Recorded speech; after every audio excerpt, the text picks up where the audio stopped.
ബദറുൽ ഹുനൈനിൽ ചോര കൊണ്ട് കഥയെഴുതുന്നത് കണ്ടിരുന്നു.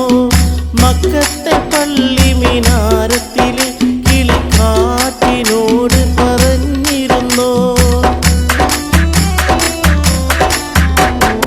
ഉഹദിന്റെ ഗൗരവം ഇന്നുമുണ്ടോ?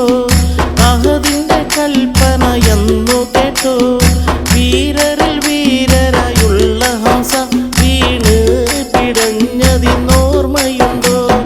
കാഫ് മല കണ്ട പൂങ്കാറ്റേ കാണിക്ക നീ കൊണ്ട് വന്നാട്ടെ. കാരക്ക കായ്ക്കുന്ന